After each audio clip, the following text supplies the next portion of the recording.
ආදරණීය දිනපොතට ඔයාලා හැමෝම ආදරයෙන් පිළිගන්නවා. ඉතින් එන්නකො මාත් එක්ක රසම රස නූඩ්ල්ස් එකක් හදන්න. මෙන්න මේ නූඩ්ල්ස් එක තමයි මම ඊයේ රෑ කෑමට හැදුවේ.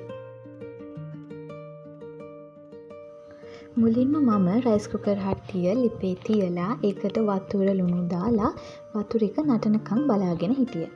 ඉතින් ඊට පස්සේ මෙන්න මේ විදිහට වතුර එක නටාගෙන එනකොට මම නූඩ්ල්ස් ටික එකතු කරා. මේ විදිහට එකතු කරපු නූඩල්ස් ටික තැම්බුණාට පස්සේ ඒකේ වතුර හොඳින් බේරගෙන මම ඒක පැත්තකින් තියාගත්තා. ඉතින් ඊළඟට මම සූදානම් වුණේ මේ නූඩල්ස් එක හදන්න අවශ්‍ය කරන එළවලු ටික ලෑස්ති කරගන්න.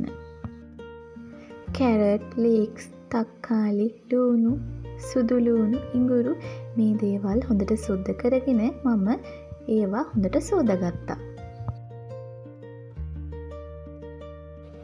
ඊට පස්සේ ඉතින් පිඟානක් අරගෙන ඒකට කැරට්, ලීක්ස්, ලුණු ටික හොඳට හීන් වෙන්න කපාගෙන පැත්තකින් තියාගත්තා. තක්කාලි ගෙඩියත් පොඩිවට කොටුවට කපාගත්තා. ඊට පස්සේ ඉඟුරු සුදු ලුණු ටිකත් බ්ලෙන්ඩර් කප් එකට දාලා හොඳින් අඹරලා පිඟානෙන්ම අයිනකින් තියාගත්තා.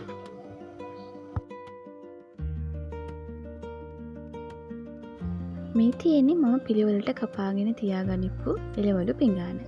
ඉතින් මම මුලින්ම නූඩල්ස් එක ඉස්සෙල්ලා හදාගත්තේ රයිස් කුකර් හට්ටිය ලිපේ තියලා. හැබැයි මම මේ වෙලාවේදී එළවලු මිශ්‍රණය හදන්නේ රයිස් කුකර් එකේමයි. ඉතින් මුලින්ම රයිස් කුකර් හට්ටිය රත් වුණාට පස්සේ මම මේකට තෙල් එකතු කරගත්තා. තෙල් ටික රත් වීගෙන එනකොට ඉඟුරු සුදු ලුණු මිශ්‍රණයයි ලුණුයි දාලා ඒක හොඳට තෙම්පරාදු කරගත්තා.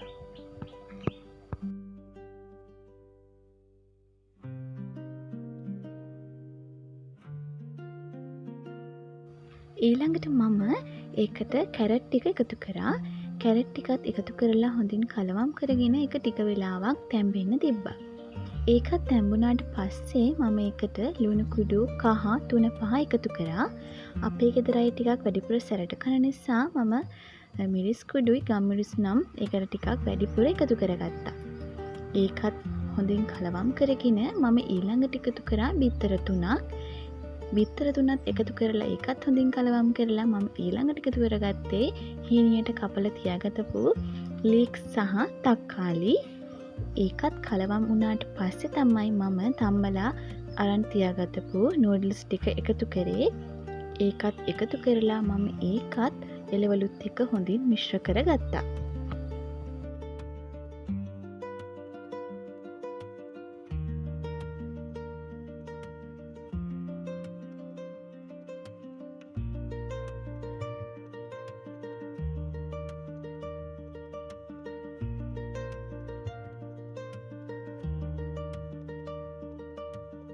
ඉතින් මම මේ නූඩල්ස් එකත් එක කන්න හදාගත්තේ චිකන් කරි එකක් විතරයි. අවසානයේ ඔන්න ඔය විදිහට තමයි ඉතින් අපේ නූඩල්ස් ටික හැදුනේ.